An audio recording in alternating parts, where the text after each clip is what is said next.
Assalamualaikum warahmatullahi wabarakatuh. Hai semua, berjumpa dengan aku lagi, Amirul Haziq, dan channel aku Amirul Haziq.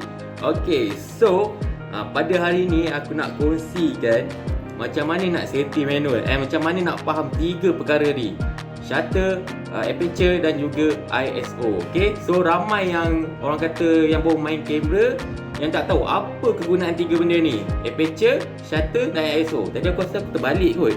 Okay lah, tanpa kita melengah dan buang masa, jom kita huraikan ataupun kita bincangkan sedikit apa tiga benda ni guna. Okey? Apa tiga benda ni guna? Apa function tiga benda ni? Okey? So, jom.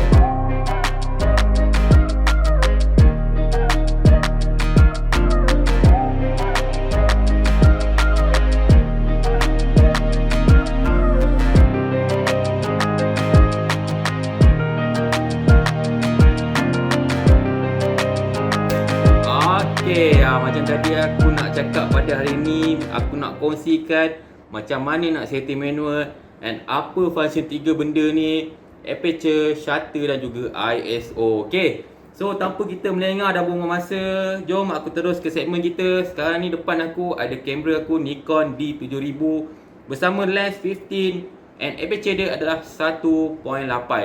Okay, kenapa aku nak cakap aperture kat lens? Sebab apa? Aku tunjuk kat korang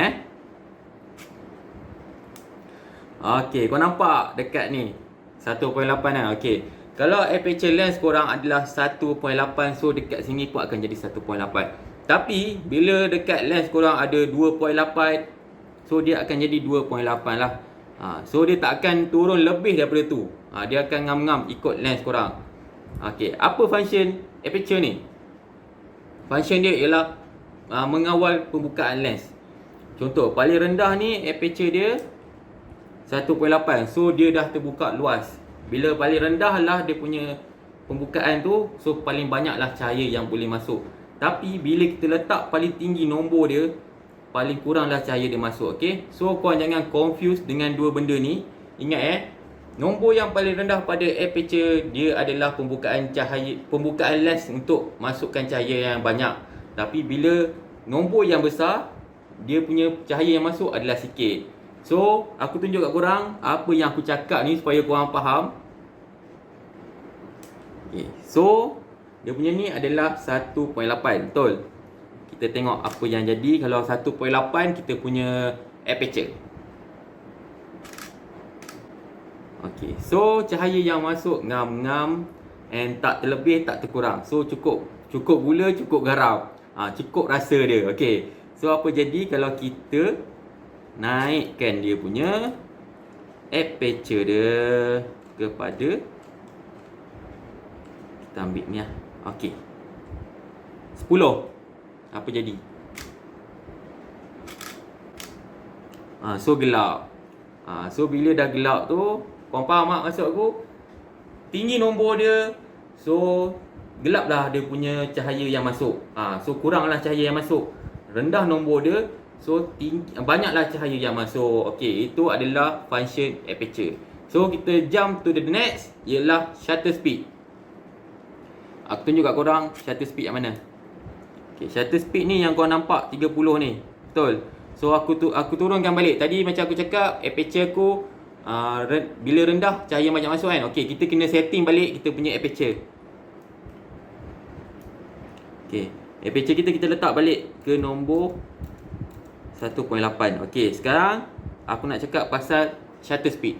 Shutter speed ni kalau korang nak tahu, bila korang buka lens korang ni dengan kamera, korang tengok dekat dalam kamera tu, dia ada cermin.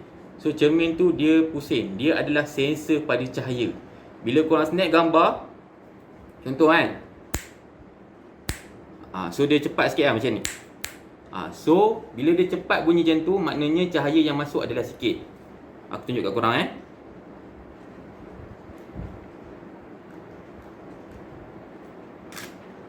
dengar bunyi? Tak. So dia jadi gelap macam ni. Tapi apa jadi kalau aku buat macam ni? Aku setting dia jadi bunyi macam so dia, maknanya aku akan turunkan dia punya shutter dia. Nampak bunyi? Tak. So gambar yang jadi dia agak orang kata terlebih cahaya lah. So kita kena setting dia ngam-ngam. Maknanya kita kena main nombor lah. Kita kena naikkan sikit. Okay, 2.25. Nampak bunyi dia? Tak. Dia tak terlalu cepat, tak terlalu lama. So dia 50-50. So gambar yang terhasil ngam lah. So korang tak ada kata nanti terlalu lama. Bila korang setting nombor terlalu tinggi kan, dia jadi cahaya yang masuk sikit. Tapi bila korang setting terlalu rendah pula nombor dia, cahaya yang masuk terlalu banyak. So dia kena 50-50. Okay, so korang tak confuse antara aperture dan juga shutter Aku nak tunjuk korang extra sikit untuk bahagian shutter ni. Patutnya aku tak nak lah tunjuk, takut nanti korang pening. Tapi aku kena beritahu supaya korang tak buat kesilapan lah. Okay, aku nak tunjuk kat korang. Bila korang letak nombor korang untuk shutter ni, korang letak terlalu rendah, jadi macam ni. Okay, korang nampak nombor tu? Yang apa, koma kat atas 2 tu kan? Okay, apa jadi kalau kita buat macam tu?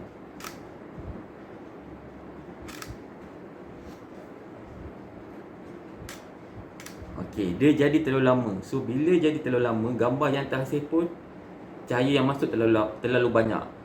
So bila korang main kamera, pastikan jangan ada kat shutter tu koma atas tu. Sebab apa dia akan jadi macam ni?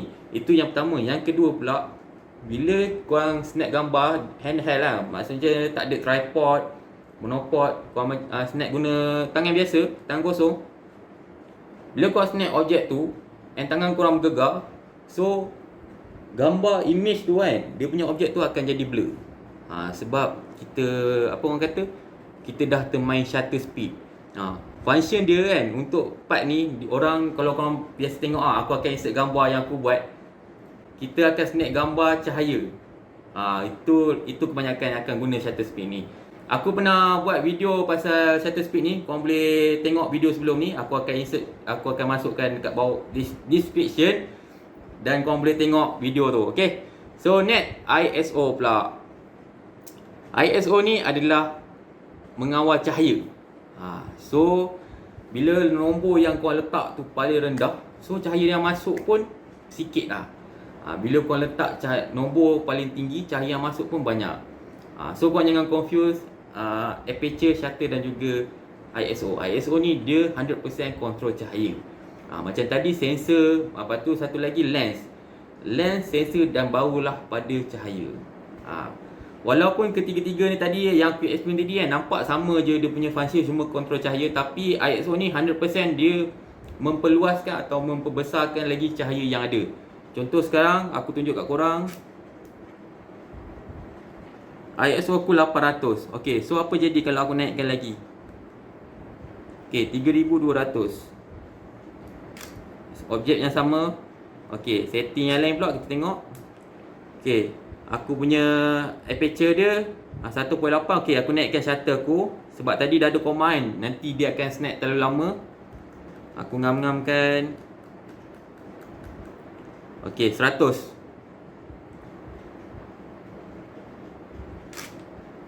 Okay, stay sama betul. Sebab apa? Sebab aku dah balance kan antara ISO, aperture dan juga shutter. So apa jadi kalau aku naikkan lagi aku punya ISO.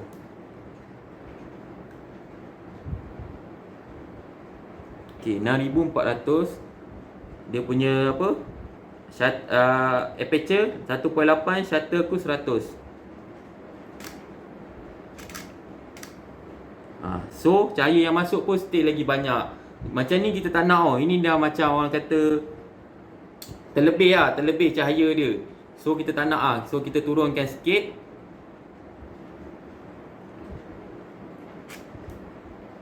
Kita turunkan ISO dia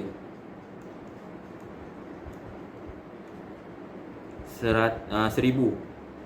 100 pula. So macam ni dah ngam-ngam. Pada aku ni ngam-ngam lah. Cahaya yang masuk dia tak terlalu terang, tak terlalu gelap.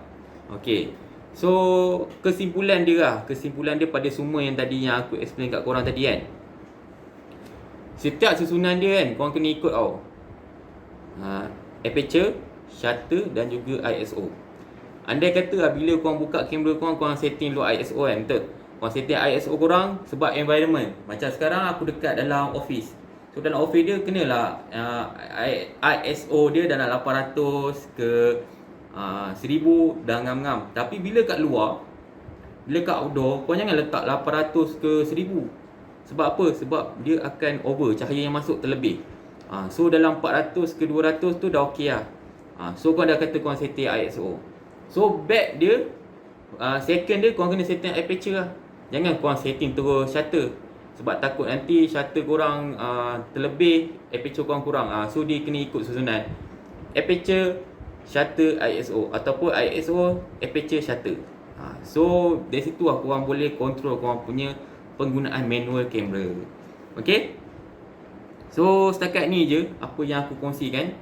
Harap memberi manfaat. Jika ada yang tersalah ke ataupun korang tak faham, korang boleh komen kat bawah. Aku akan betulkan mana yang part salah ataupun supaya korang boleh faham apa yang aku explain kat sini. Okay, so setakat ni je perjumpaan kita. Setakat ni je perkongsian aku. Semoga kita berjumpa lagi. And korang boleh komen, like dan subscribe. Korang boleh share kat mana-mana. And okay, itu je. Assalamualaikum.